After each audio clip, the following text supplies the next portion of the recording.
On the pasuk Vayomer Elikim el Moshe Asher Ehyeh, Hashem says to Moshe, I will be that which I will be.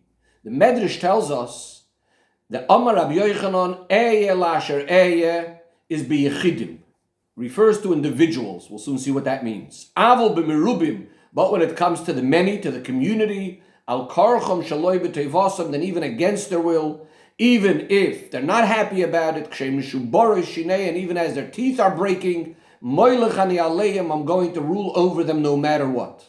As the pasuk says, Hashem swears that he will rule over the Yidden even if it takes a strong hand. What does this mean?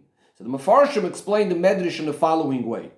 When it says Ehyeh Lasher Ehyeh, it seems to imply that I'm going to be Hashem to those that want me to be their Eibishter, their Melech. It's not in an absolute way. It's only if they choose it and only if they desire it. But if Chas v'Shalom, someone doesn't desire it, he has the ability to throw off the yoke of Hashem. Says the Medrash, but that only applies to individual people. That that I might be for them their Eibishter if they choose so. But the Rabbim, the community, I will not allow, says the Eibishter, to throw off my yoke, that even if they decide to completely remove me and to remove my yoke off them, I'm going to force them, I'm going to be their king no matter what. Therefore, when the Yidden were in Mitzrayim, even though it's true that there were quite a number of Rishoyim amongst them, nevertheless, because we're speaking about the community, because we're speaking about Klal Yisrael, they are merubim, they are many, and therefore Hashem did redeem them, even again, if it was perhaps some of them weren't even ready to accept Hashem as their Melech. What we understand from this is that even though the pasuk biyod chazaka emloi chaleichem is primarily referring to the Geulos that are from the time of Yechezkel and onwards, the one who said this Geula, this Nevuah. This refers to also the Geula ha'asido. Nevertheless, here we have a hint also for the Geula of Mitzrayim, that this Geula was also in a way that Hashem forced the Yidden to come out of Mitzrayim. However, the fact that Hashem uses Kavayochel, this Yod Chazaka, the strong hand, is only there to force the Merubim, to force the community, Klal Yisrael, but this doesn't apply to individuals. And as the Medrash tells us clearly, that those Rishoyim that did not want to go out of Mitzrayim actually died during the 3 days of darkness. Now, at first glance, we may try to explain and say that since this pasuk Im loy biyod chazaka em loy chaleichem is referring to the Geula ha'asido, and the Medrash is learning from this pasuk also in connection to Yetzias Mitzrayim. So by the same token, we could also learn from the Geulas Mitzrayim, seemingly also for the Geula ha'asido, that just like by the Geula of Mitzrayim, it only applied to Klal Yisrael, but not to the individuals. So we might say that the same thing is true by the Geula ha'asido, that when the Torah promises V'shavta ad Hashem elikecha that you're going to do tshuva, and Hashem is going to take you out of Golus, and as the Rambam tells us that eventually all Yidden will do tshuva at the end of Golus and they will be redeemed. But perhaps this is only referring to Klal Yisrael as a whole, but not to individuals. Just like by Yetzias Mitzrayim, there were some people that didn't end up going out. But the truth of the matter is that we can't say this. And as Rashi himself says on the words V'shav Hashem elikecha, that this refers to each and every individual. Rashi tells us, Oiches biyadav mamish, the Eibishter is literally holding the hand of each individual Yid. Rashi quotes, to look to echad b'nei Yisrael, every single Yid will be collected, every single Yid will be gathered. Now this promise of the Geula, and the way it's going to happen, that V'shav Hashem, that the Eibishter is going to bring back every single Yid, is of course also coming in continuation to the cause of what brings about the Geula, as the pasuk itself says, V'shavta ad Hashem elekecha, you'll do tshuva. And as the Rambam puts it, Soif Yisrael lasus tshuva, eventually Yidden will do tshuva at the end of the Golus, which includes, of course, every single Yid. If every single Yid is taken out of Golus, it means every single Yid is going to do tshuva. And as the Alter Rebbe says, that definitely every single Yid will eventually do tshuva. As the Alter Rebbe quotes, Ki lo yidach mimenu nidach, there will be no Yid that's forever pushed away. Which basically means that every single Yid, even the biggest Rishoyim, even those that don't want to go out of Golus, the Eibishter will arouse to do tshuva and will redeem them from this Golus, as it says clearly in the Pasuk, V'hoya bayoyim ahu, yitaka b'shayfer gadol, on that day a great shayfer will sound, uvo wa'oivdim, and even those that are lost in the land of Ashur and those that were dispersed in Mitzrayim will all come and bow down to Hashem b'hara kodesh b'Yerushalayim.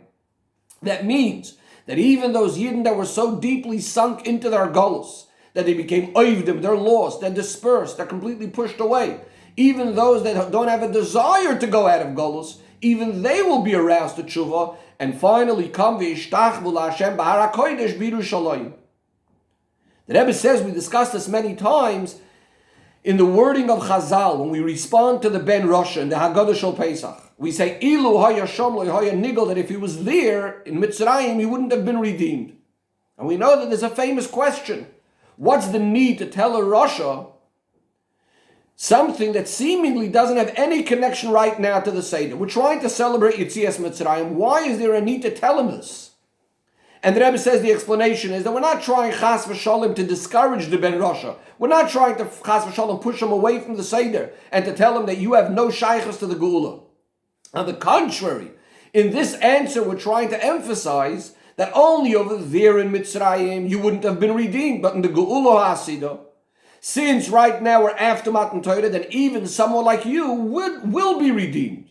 And therefore this itself will inspire him and get him excited about the amazing effect of Matan Torah. That from when Hashem said, Anoichi Hashem Elokecha, I am your Hashem. He said it in the singular.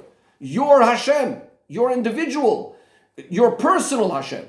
So from then Hashem comes down to be the koyach and the chayas of each and every Yid. And therefore we're telling him that even a Ben Rasha, even someone like himself, every single Yid, is guaranteed that because of this koyach that he has from Hashem, of course, eventually he will be redeemed.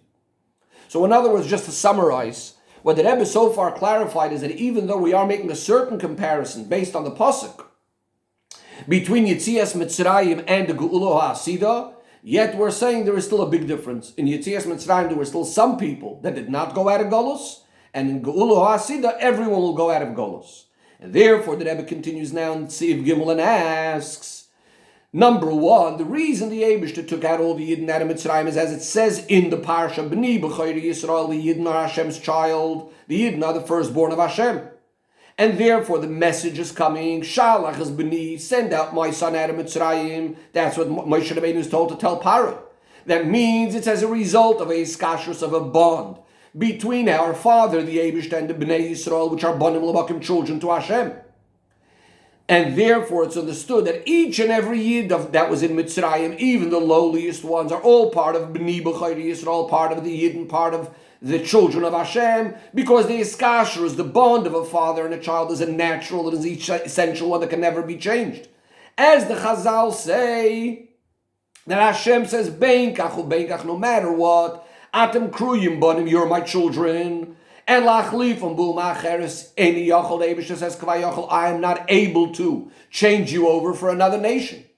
If that's the case, the question becomes, why is it then by Yetzias Mitzrayim that not every single Yid was redeemed? If every single Yid is a child of Hashem.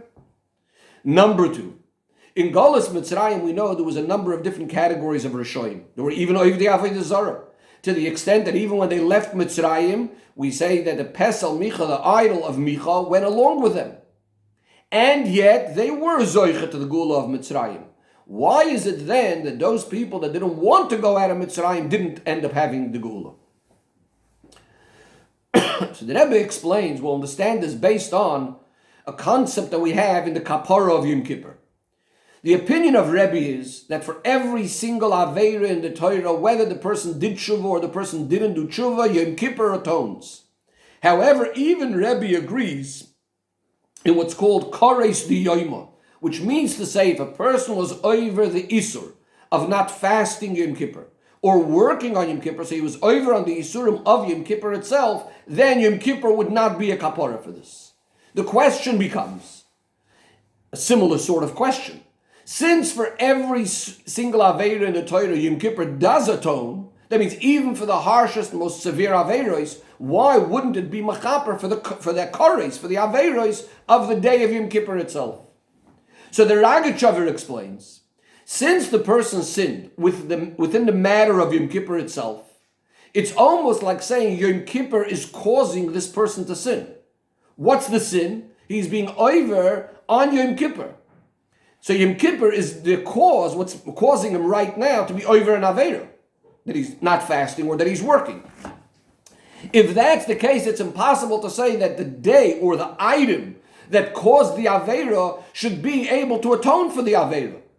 It's like the famous concept that Ein Kateger Nasa Saneger. The one that's the Kateger, that's prosecuting you, can be at the same time defending you.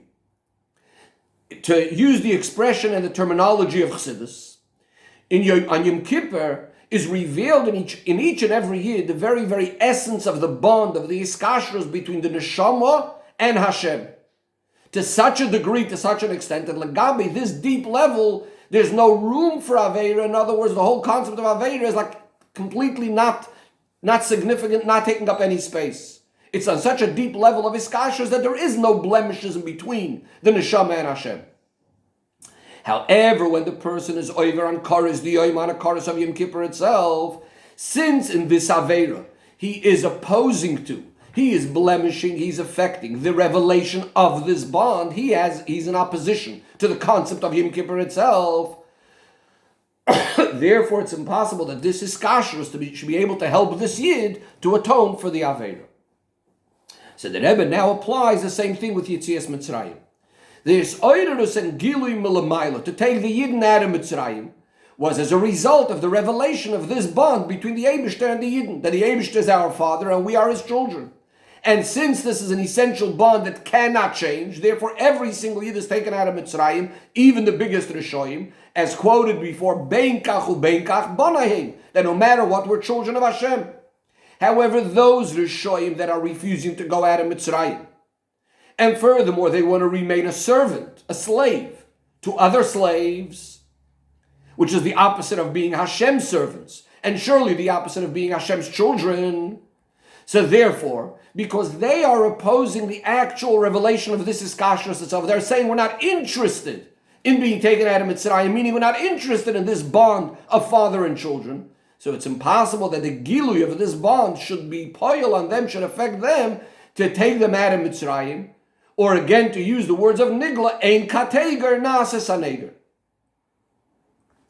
So this is what happened by Yetzias Mitzrayim. Says the Rebbe, however, it's still not understood. This rotzin, this desire not to go out of Golus, just like it's in opposition to the iskashrus between the Eibishter and Bnei B'chayri Yisrael, from the father and the children in the Geula before Matan Torah. Seemingly, this should also be a problem with the iskashrus and the bond that happened by Matan Torah, when the Eibishter says, Anoichi Hashem Elokecha, I become your personal koyach and chayis, your personal Eibishter, that which brings the Geula Asida of the Bnei Yisrael, that now there's this deep connection between Hashem and the Yidden. So, based on the klal of Ein Kateger Nasa Saneger, seemingly there should be the same problem. Those Yidden that don't want to go out of Geula seemingly are also saying they're not interested in that bond with the Eibishter. How could they have the Geula Ha'asida? So, in order to explain this, the Rebbe says that in the Chidush, in the special quality that happened in the iskashrus between the Eibishter and the Yidden by Matan Torah, there are actually two things that happen. Number one is that the Eibishter chose the Yidden. There's something called Bechira. The Eibishter chose the Yidden. And as we see this also clearly in the halacha that the Alter Rebbe says in Shulchan Aruch, that when we say before Kriya Shema, we say Uvanu v'charta mikol am v'loshen, we're supposed to remember Matan Torah. That's when the Eibishter chose the Yidden. Another thing that happened is that we became servants to Hashem. We became slaves to Hashem, meshubad, subjugated, enslaved to Hashem.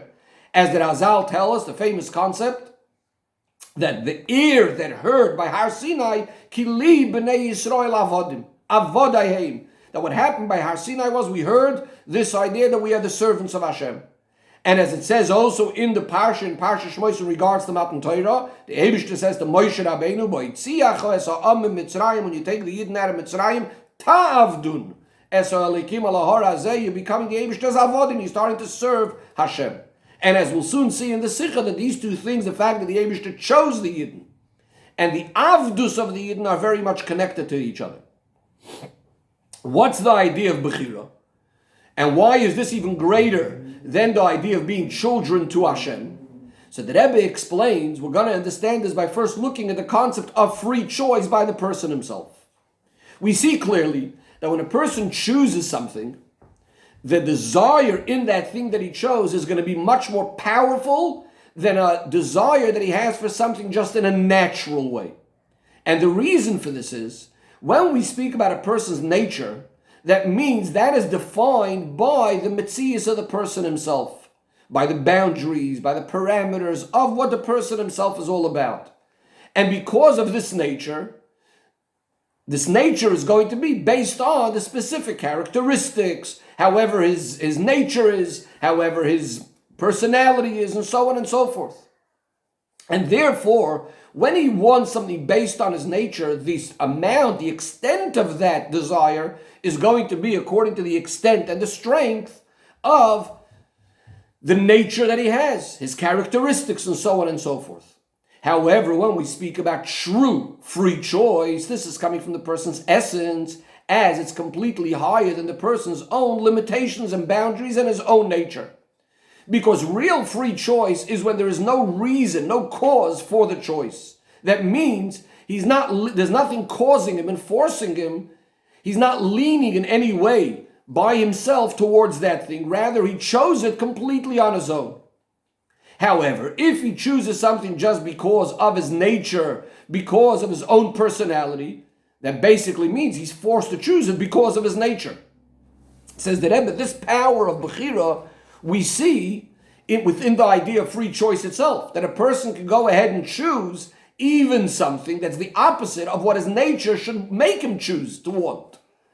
So therefore, what we see from all of this is that the ratzon, the desire that comes as a result of free choice, is going to be much more powerful. And why is that? Because it's coming from his essence, a place much deeper than his regular nature. Says the Rebbe, kavayachol so tu l'mayla. The fact that the Eibishter desires and loves every single Yid, based on the fact that they are the Eibishter's children and he is our father, that's kavayachol, similar to the desire and the love between a father and a child. That means it's still based on a certain level, on a certain description, on a certain particular mode kavayachol. However, the fact that the Eibishter chose the Yidden by Matan Torah, this is coming from the very essence of the one who chose, the very essence of Hashem, that's higher than any sort of limitation, higher than any sort of description. That means this desire, this iskashrus, is coming from the very essence of Hashem, that's completely removed from any sorts of descriptions, titles, limitations, and so on. Says the Rebbe, this amazing Bechira that the Eibishter chose us, also caused that we should choose the Eibishter after Matan Torah. And again, it shouldn't be only based on our nature and our personalities and our limitations, but that our choice to Hashem should also be coming from our essence. And this then is connected also to the concept that now we are also called avodim. What's the idea of an eved? So it's explained in the famous Hemshech of Tafresh Samach Vav, the difference between a child, and an Eved, explaining this in Avodas Hashem. That a child, the way he is serving, the way he is doing his Avodah, is still based on his nature. In other words, it's the nature of the child to be drawn to the father with great love, and with a sincere Avodah, and so on. The same thing would apply to Yidden who are called Bonim to the Eibishter, that it's like the nature of the Yid to be drawn to the Eibishter with a lot of excitement, with Ava Rabba, to serve the Eibishter. But it's not what we call Avodah Mikoyach Atzmam. It's not their own Avodah, it's not their own choice, and that's why it's not really properly Avodah. It's just the nature he's drawn there. However, what's the idea of the Avodah of an Eved is clearly not the nature of the Eved. On the contrary, what he's doing right now is when he's serving and working, it's against his nature. But what happened over here? He devoted himself, he gave himself over, he dedicated himself completely to serve the Eibishter, completely nullifying his own mitzias, his own muhus, his own existence, as if he himself doesn't exist. The only thing that exists is only the master, is only Hashem. This is the way the Rebbe is explaining this idea that the Eibishter chose us, and at the same time we completely dedicated ourselves to the Eibishter also in a way that's coming from our deepest essence.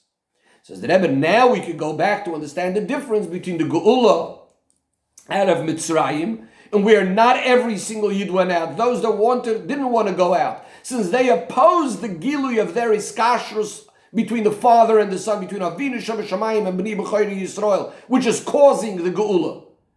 So therefore they can't go out. We said, Ein kateger na'asas haneger. The difference between that and the Geula Hasidah, where we say every single Yid will go out, even those that don't want to go out of Golos. Even though seemingly again, they're also opposing the Gilui of Anoichi Hashem Alikecha, which is the cause for the Geula Hasidah. What's the difference? Says the Rebbe like this. When we speak about the iskashus of Bnei Yisrael to Hashem because of being children to the Eibishter, which we said is based on a nature, therefore it's possible for a Yid in Mitzrayim to chas v'shalom oppose this natural iskashus with his free choice. As we said before, free choice goes higher than nature. So with his free choice, he could come along and say that I'm not interested in revealing in that bond between father and child. And as a result of that, this, his kashrus, that should naturally be there, is not going to help to take them out of Mitzrayim, because with their power of b'chira, they're opposing it. However, once the Eibishter chose the Bnei Yisrael by Matan Torah, and this is kashrus, we say it came now from the level of b'chira, from the level of the very essence. This caused in the Yid also, as I said before, a iskashrus to the Eibishter also from their essence, and therefore the iskashrus is with every single part of their being, with their whole essence, and therefore now essentially it's impossible for a Yid ever to oppose this sort of iskashrus. The iskashrus is on the deepest level of his neshama, because in the very essence he chose Elikus. He doesn't want to go out of Golos. So that's only an external thing, but that's opposite of what deep inside he really is choosing on the deepest level. And therefore it's understood that at the end of the day, Sof Kol Sof, this Bechira, this essential choice will also come out, that the Yid will choose Hashem as his portion and his lot, also in a revealed way. And that's why we say that at the end, every single Yid will eventually do tshuva at the end of their golos. And then, of course, miyad hein nigolim.